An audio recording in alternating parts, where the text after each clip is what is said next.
Hello and welcome to another Dragon Ball FighterZ video. Today we've got a character breakdown for Janemba.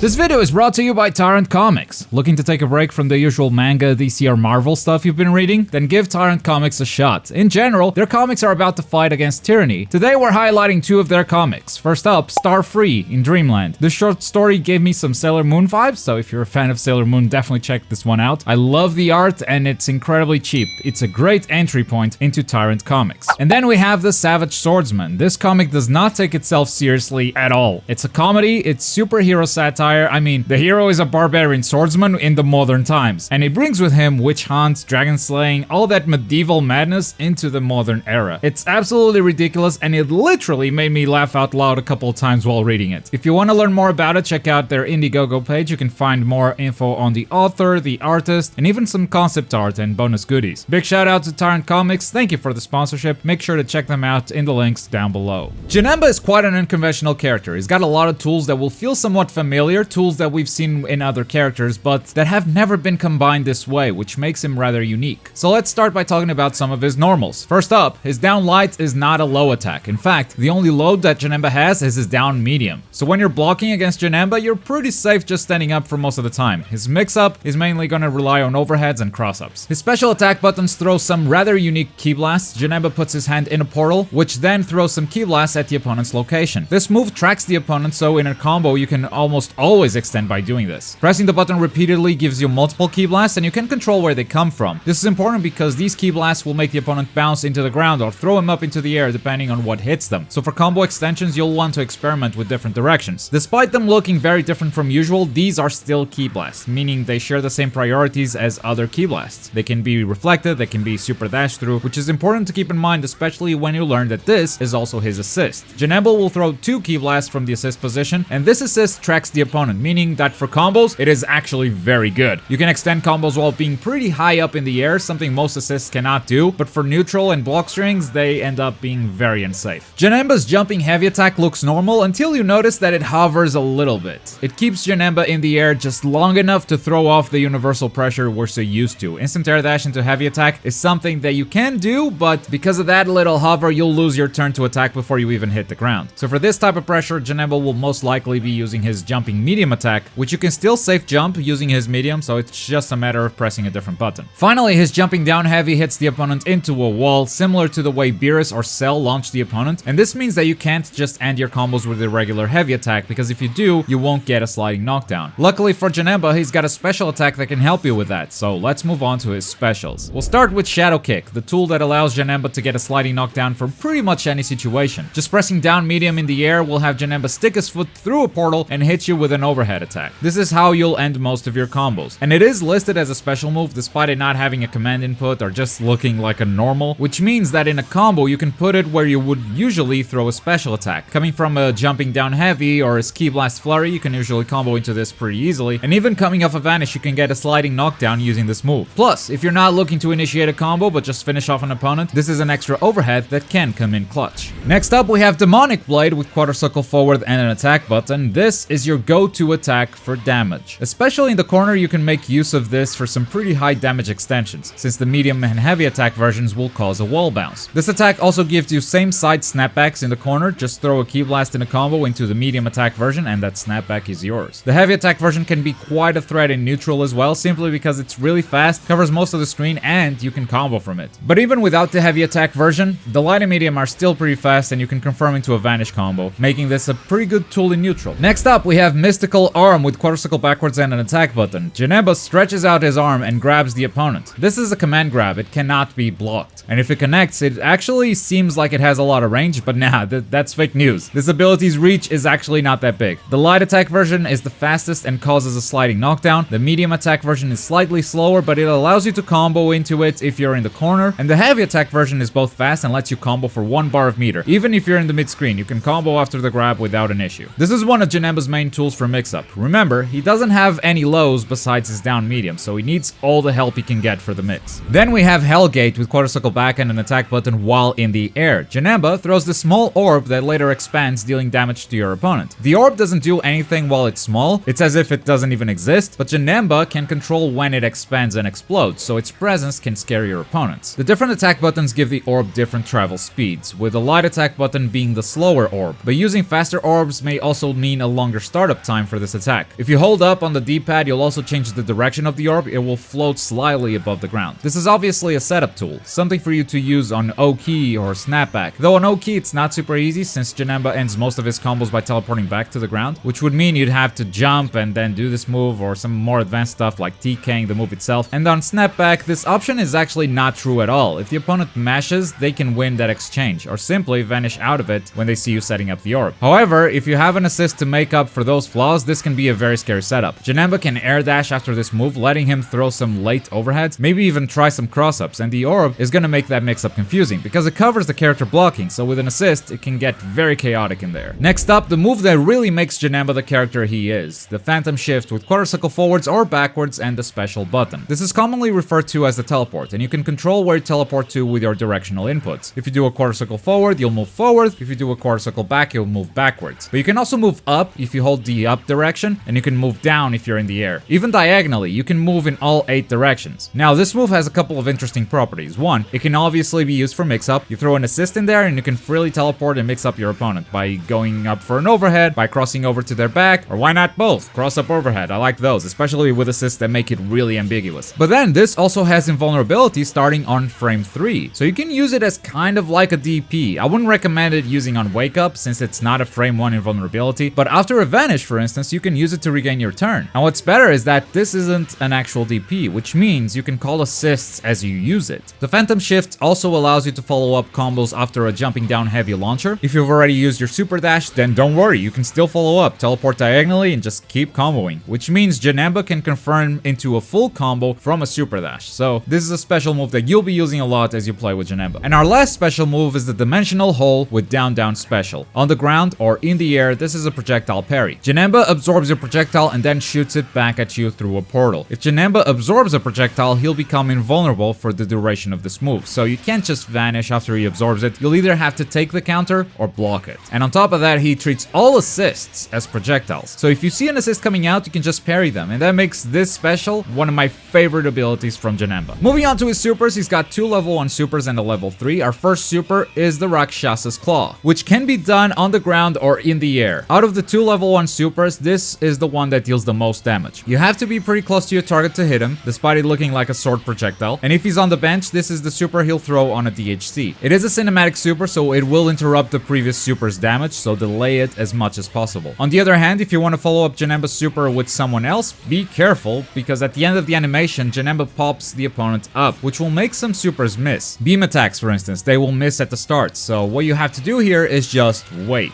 After popping up the opponent, they'll come back down, so just wait for the perfect height before calling in your next character. Even if Janemba is really high up in the air, you can simply wait for your opponent to fall down and follow up with another super. His second level 1 is the Savage Skewer. This one only works on the ground. It hits full screen, so it kind of behaves like a beam attack, but it will carry your opponent to the corner from anywhere. So if you throw a level 3 afterwards, you have instant corner pressure from anywhere on screen, as long as your follow-up level 3 doesn't switch sides, that is. And then we have his level 3, the Needle Light Shower, which can be done in the air or on the ground. As it ends, it leaves the opponent on a hard knockdown, and the pressure you can get from this depends on your position, because this level 3 will blow your opponent away full screen. So you'll have to run up and start your pressure. It's very similar to Super Saiyan Goku, but without the side switching, which means that in the corner, it really gives you some fantastic O-key pressure. As far as auto combos go, this is what happens when you mash the light attack button. The second attack vacuums a lot. It's Bardock auto combo all over again. It pulls the opponent down to the ground, which is great for Janemba and infuriating for everyone else. And the third hit of the auto combo side switches. It's not a grab or anything weird, it just side switches, so keep that in mind. And when you mash the medium attack button, he does this.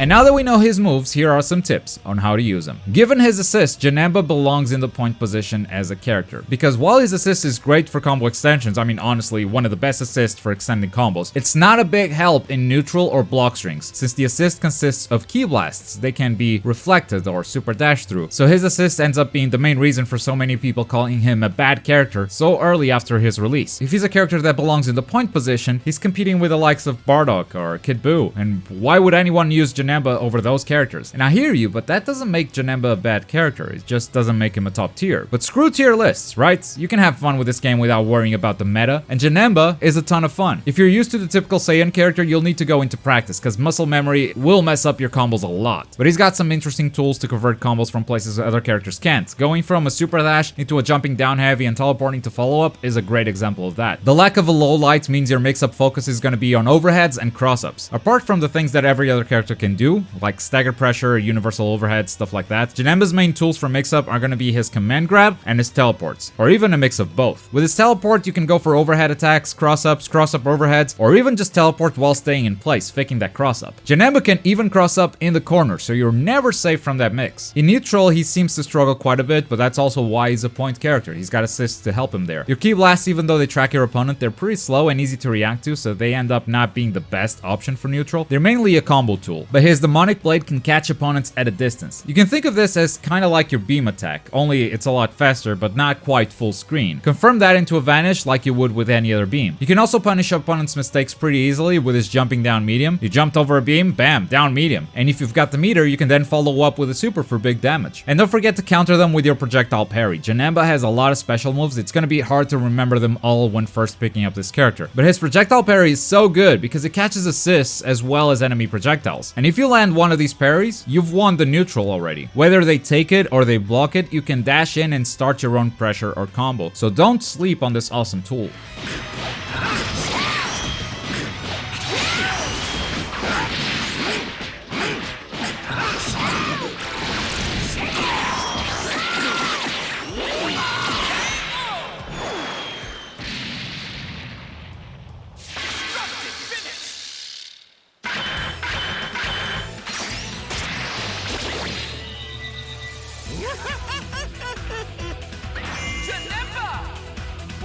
And that's Janemba. Don't forget to check out today's sponsor, Tyrant Comics, links down below. And as always, thank you very much for watching. My name is Globku, and I'll see you guys next time. Boy.